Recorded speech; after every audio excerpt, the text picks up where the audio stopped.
جمعية الدعوة والإرشاد وتوعية الجاليات بمحافظة بدر.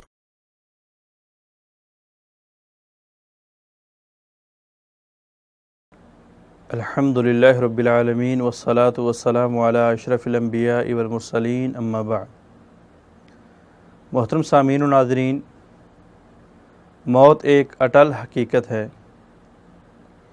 یہ جملہ ہم اکثر سنتے ہیں اور پڑھتے ہیں، اور یہ جملہ اور واقعہ دنیا کی سب سے بڑی حقیقت ہے، اس لیے کہ یہ فرمان ہے، یہ فیصلہ ہے، یہ حکم ہے اس ذات کا جو سب سے بڑی ہے اور اس کائنات کی خالق و مالک ہے. اللہ تعالیٰ قرآن مجید کے اندر ارشاد فرماتے ہیں، کل نفس ذائقۃ الموت وانما توفون اجورکم یوم القیامہ، کہ ہر ذی روح چیز نے موت کا ذائقہ چکھنا ہے. ہر بشر نے، ہر انسان نے موت کو گلے سے لگانا ہے، اور پھر قیامت والے دن اس انسان کو اس کی دنیاوی زندگی کا پورا حساب و کتاب دیا جائے گا.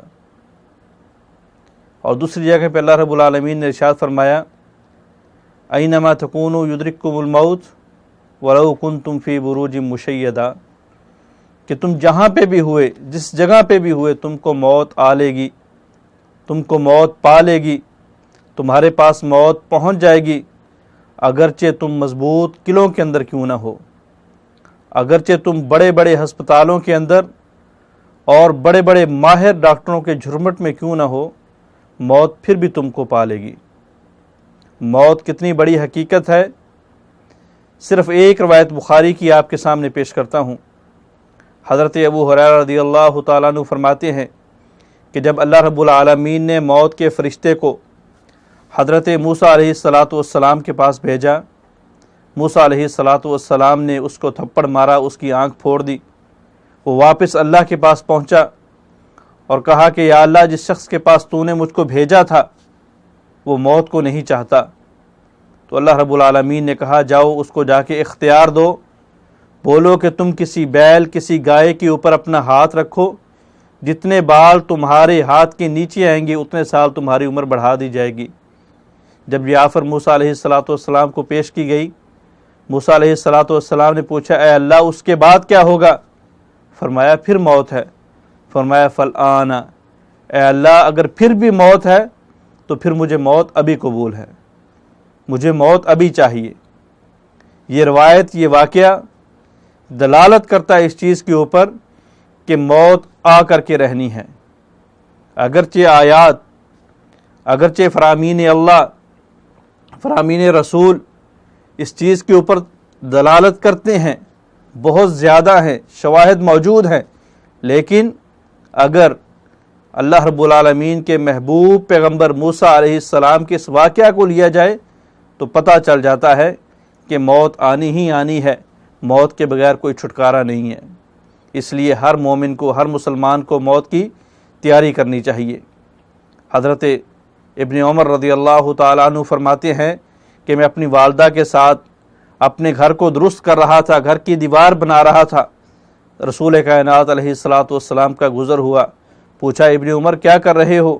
کہا، اللہ کے رسول گھر کو تیار کر رہے ہیں، گھر کی سیٹنگ کر رہے ہیں. تو فرمایا، الامر اسرع من ذالک، موت تو اس سے بھی پہلے آنے والی ہے. اس کے اندر اشارہ کیا، اس کے اندر حکم دیا کہ اے لوگو، دنیا میں مشغول مت رہنا، دنیا کے اندر بڑے بڑے محل اور بڑے بڑے جو ہے وہ تجارت کے مراکز اس لیے نہ بناتے رہنا کہ ہمیں کون سا موت نے آنا ہے، ہم نے ہمیشہ انہی کے اندر رہنا ہے، اسی کے اندر زندگی گزارنی ہے. فرمایا نہیں، بلکہ موت اس بلڈنگ کے بنانے سے پہلے بھی آ سکتی ہے. مومن کو موت کی تیاری کس طرح کرنی چاہیے؟ آقا علیہ السلام کی حدیث ہے، ابن عمر رضی اللہ تعالیٰ عنہ راوی ہیں، فرماتے ہیں کہ ایک انصاری صحابی اللہ کے رسول علیہ السلام کے پاس آئے، پوچھا، اے اللہ کے رسول، دنیا کے اندر سب سے افضل کون ہے؟ فرمایا، جس کا اخلاق سب سے اچھا ہے، جس کا اخلاق سب سے بہترین ہے.